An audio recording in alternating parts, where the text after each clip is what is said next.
So this is your first weekly assignment, 1-1. If you had a second one, it'd be 1-2. Most weeks you're just going to have one though. And it's about curating ed tech tools. The assignment has 3 parts. The first part is just the exploration. The second part is creating a map, a visual map to represent what you think that different types of ed tech tools are in a way that makes sense to you. And then the third part is going to be a recurring thing each week, tech tool learning reflections. Our mindset is the most important part of this assignment and really kind of this course, honestly. A good way to learn about tech tools is simply choose 1 or 2 and just tinker with them. You're not going to break the internet. You're not going to break your computer. You're not going to lose all your work, and even if you did, it's probably backed up on the cloud somewhere. So I think some of those mindsets that I know I used to have, like, oh, I'm going to break the internet or the computer, all of that's been kind of weeded out of the way that technology interacts with people, the user design of technology tools. So have fun and tinker, and know that you're probably going to get frustrated. I still do whenever I try to learn something new. But if it's something that you want to learn, there's plenty of resources out there to help you with that. Google a question, how do I blah, blah, blah, in blah, blah, blah. So just fearlessly tinker. And there generally aren't best tech tools, just like there's no best way to design a milk container. There are tech tools that are better suited for whatever your context is. When you think about variables like how much money you want to spend, cost, how user-friendly it is versus how complex it is, parameters within your district, like what software has been vetted and they've signed a contract or that the district has formally approved, compatibility with other tools that you use, whether it's for you, whether it's for the students only, whether it's for both, all these different variables. So there's no best tech tools to use, but there are tech tools to do whatever it is you want to do. So the details of the assignment, the first part where you're exploring the tech tools, choose what you want to look for. So, think about your past experience in remote learning, and is there something that you wanted to figure out how to do? Not all of it, but just one element of it that you couldn't do. So for example, a lot of folks probably wanted to pause, figure out a way to take a already created video, pause it, maybe insert a question or some text, and then have it continue running so that their students could stop and reflect. So if that's what you want to look for, search for that.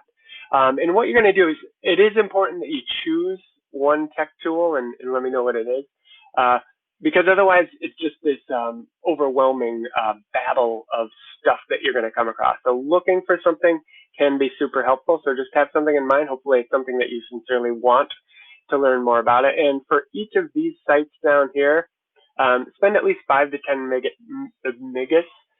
minutes digging around to figure out what's out there. So Kathy Schrock's Guide to Everything, Common Sense Media Ed Tech Guide.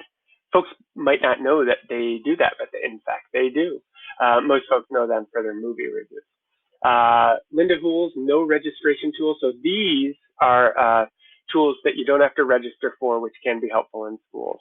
EdTech Teacher Search, and then this is an oldie but a goodie. It can be overwhelming. Some people love it. It's the pedagogy wheel, pedagogy as opposed to pedagogy, get it? Okay. Anyway, it can be overwhelming, but if you break down and really figure out like the way it's organized, it can be really helpful. Finally, if there's another site that you know of that helps you search for tech tools, go ahead and use that. And again, you're just looking for these are some of the ones that I've curated that folks have found helpful over the years. It's what I use when I need to find a tool. So hopefully those are helpful. And if you happen to know of another one that's helpful, certainly you can feel free to use that. And I would appreciate you letting me know, shoot me a note or include it in the discussion or the assignment. And then after the 5 to 10 minutes, just think about what was the hardest part about exploring tech tools? What do you wish you had to make exploring tech tool resources easier? Like what I don't know what. We'll see what turns up when you answer that question. And then what was your favorite tech tool resource that you came across and why did you like it? So that's the first part, exploring ed tech tools. The second, creating a map of ed tech tools. That's just a way to organize what you came across in terms of what's out there. So create a visual map or that represents the types of ed tech tools that are out there. Use categories that make sense to you, and you should use whichever tech tools you found compelling during the first part of the assignment. For example, one of my categories might be apps that start with a vowel. And the tools explain everything, Animoto, every circuit, among others, they'd fit into that category. Now, obviously, you'll use categories more functional to you as an educator, but that was just a silly example to say, the categories are up to you. To create the map, you'll use a visual representation tool as described in this week's Tech Tool Type section below. And in fact, I'm going to head right to there, and I'll probably reorganize this whole thing now that I'm thinking about it, but I'm going to head right there now because that will flow.